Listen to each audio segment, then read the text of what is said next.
This is Eric Brotman, the host of Don't Retire, Graduate, the podcast that asks you what you want to be when you grow up so you can graduate into retirement with a purpose and with passion. Welcome to our Diary of a Financial Advisor segment, where we interview financial advisors about their professional journeys and their passion for helping others succeed. Today, I'm pleased to be joined by Jillian Howell. Jillian joined BFG Financial Advisors back in March 2025, bringing a fresh perspective and a strong foundation in communication to her role as a client service associate. A graduate of the University of Maryland, College Park, Jillian earned a Bachelor of Arts degree in Communication Studies with a minor in General Business in 2020. Since entering the financial services industry, she's been committed to helping clients feel supported and informed on their journey to financial well-being. When she's not in the office, you'll find her skiing, planning her next travel adventure, or spending time outdoors with her golden retriever, Bo. Jillian, I'm sorry Bo couldn't join us today, but welcome to Don't Retire, Graduate. Thanks for having me. So, Jillian, this is your first foray into podcasting. I'm delighted that you've agreed to do this. Why don't you share a little bit about your story and how you fell into this industry, first and foremost? Sure. So I come from a family of pharmacists, so I always knew that was not the route that I wanted to go. But I've always been a math person.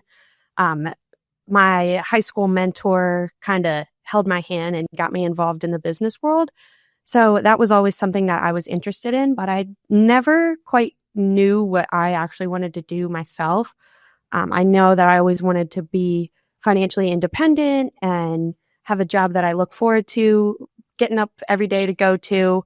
You know, I don't want to be miserable waking up every day for my job. So I started out at Rowe Price in the call center. It built some character, and the call center was definitely a challenging experience.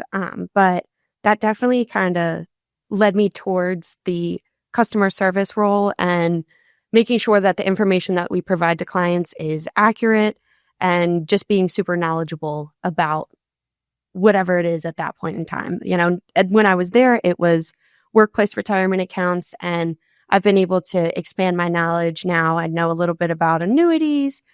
Definitely still have a lot to learn there, and I have my insurance license, so getting to work with Dan and learn more about insurance here in the office as well. So it's been really great. But retirement planning, I think, has always been an interest of mine. I've always enjoyed working with old folks. Old folks. Okay, so as I'm planning to graduate into retirement, you're talking about me. Thank you for that. I appreciate it. You know, payback is, right? At any rate, it's nice that you bring not only the knowledge of a big company environment, because this is clearly not that, and it's designed to be not that.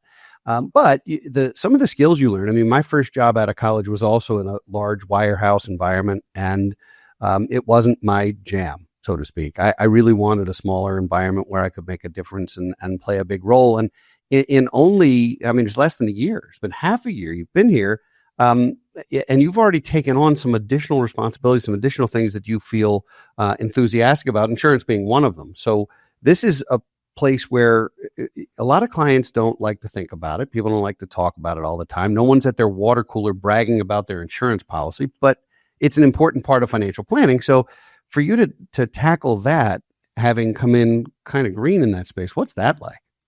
It's challenging for sure, especially working with Dan, somebody that's been doing this for years. I definitely recognize that I have a lot of learning to do, a lot of growth. So I like to say that at this point in my career, I'm just trying to be a sponge. I just am trying to take in as much knowledge as I can. And I want to be an expert before I'm in front of a client talking to them about something. I want to be confident in the information I'm providing, in if it's a product that I'm talking to them about. I want to know all the ins and outs of it. I want to be an expert. So I recognize that I'm not at that stage yet. So just being a sponge and taking in as much as I can, working with people that are more experienced, has definitely been super helpful for me in this stage. So it's very wise not to guess, right? I mean, a lot of us learn, we learned in school back in the day, fake it till you make it. If you do that in this business, people will get hurt and bad things will happen. So I'm glad that you're not taking that approach. That's a lovely thing. Now, a lot of us gradually achieve this why in this business. And we've had a lot of members of our team on the diary segments talking about their why and what this career means to them, what the firm means to them, what working with clients means to them. Have you begun to formulate that why in your head? I know it's early, but do you have a sense of this is why I choose to make this? Not just that you don't hate your job, which is a lovely thing. I'm glad to hear that. Yeah. Even though you have to work in close proximity to yours truly, and that's difficult. But have you started to discover what that why looks like? So I spoke earlier about my high school mentor. He was really kind of the one that got me into the business field. And I just have always felt kind of lost with what I wanted to do. And he really kind of gave me that guidance towards the business field. He knew someone at Rowe Price, which is how I ended up getting the job there.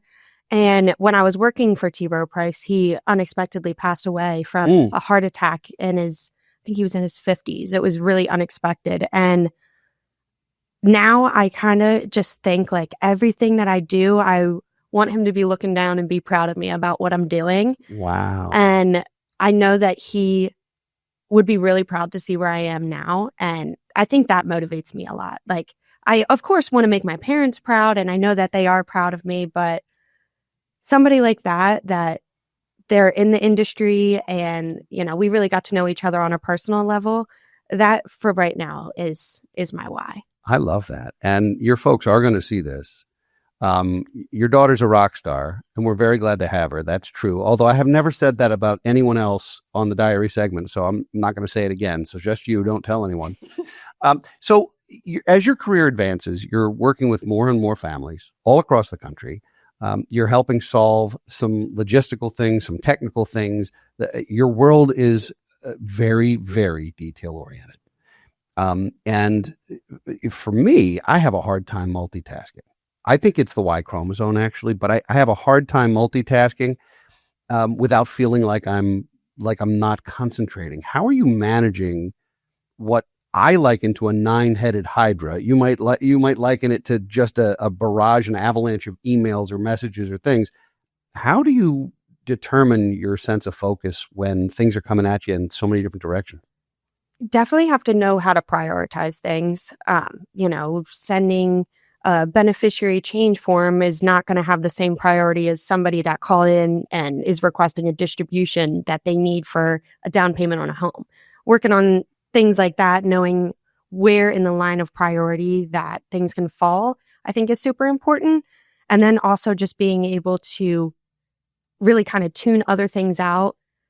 Emails are popping up, other tasks are popping up, being able to tune that stuff out and just focus on what it is that you're working on then, I think is really important as well. I mean, I think a lot of people watching don't realize that our CSA team, our client service associate team, is 4 amazing humans and caring for close to 800 families, which is an enormous lift. When you think about it, the varied needs that people have at different times, and again, some of them are time sensitive, as you mentioned. So you're prioritizing. Are you feeling like you're getting a chance to meet and get to know some clients, or do they still feel a little behind the veil because it's mostly DocuSigns these days and it's a little less of a human interaction? Are you feeling some of that? I think within the past 2 months, probably I've felt more of the veil kind of fallen down. I've gotten the chance to talk with clients on the phone, kind of get to know their situation a bit more. I actually had the chance to go into one of the meetings and meet with a couple clients one day. I was picking up some checks they dropped off and finally got the chance to see them face to face after doing rollover calls with them. So that was super nice. So I think as time goes on and I am becoming more trusted by the team as well, they are more willing to bring me in and start those relationships too, which I'm super excited about. All right. So your bio includes some personal stuff. So I'm going to get personal with you because your parents are watching and I feel like we need to do this. Where do you like to ski? So I just started my West Coast extravaganza. I went to Vail and Breckenridge last year. I'm going to Park City in 2026 with a friend, but I've been to Killington in Vermont. I went to Stowe in Vermont. But I grew up skiing Liberty and Wisp right here in Maryland. That was how I learned to ski. All right. Well, Vail and Breckenridge are not West Coast. That's like, come on. That's not West Coast. That's West compared to us. Well, it's West compared to us. What I'm used to. All right. Well, so if you're doing all of these dangerous activities, are you also absorbing and paragliding and jumping out of helicopters and stuff? Not yet. I would like to at some point. I asked my dad for his 50th to go skydiving with me, but he wanted to live a little bit more. So I'm still trying to find somebody to go with me. Okay. No, I'm not happening. I like ski lodges. And I like the social aspect of ski resorts, but that's about it. So, Jillian, I got to thank you for doing this. This is a nerve-wracking thing when you're not used to it. You did a beautiful job, and I think for clients of BFG to be able to put a voice and a face with a name and sort of get to know you a little bit as a human being, I think is a wonderful thing. So. Yeah. I really appreciate you doing this, and I know you're headed for stardom, and I hope you're very careful on ski slope, because that sounds terrifying to those of us who don't participate in that activity. I'll be careful so I can be back to work on Monday. Oh, I appreciate that. Thanks for being here. Thank you. I'd like to thank all of you for listening and watching today. If you enjoy our show, please subscribe so we can continue to be a part of your path to financial independence. We'll be back next week with another engaging guest, and in 2 weeks with another entry in our Diary of a Financial Advisor. For now, this is your host, Eric Brotman, reminding you, don't retire, graduate. Securities offered through Kestra Investment Services, LLC, Kestra IS, member FINRA SIPC. Investment advisory services offered through Kestra Advisory Services, LLC, Kestra AS, an affiliate of Kestra IS. Kestra IS or Kestra AS are not affiliated with Brotman Financial or any other entity discussed.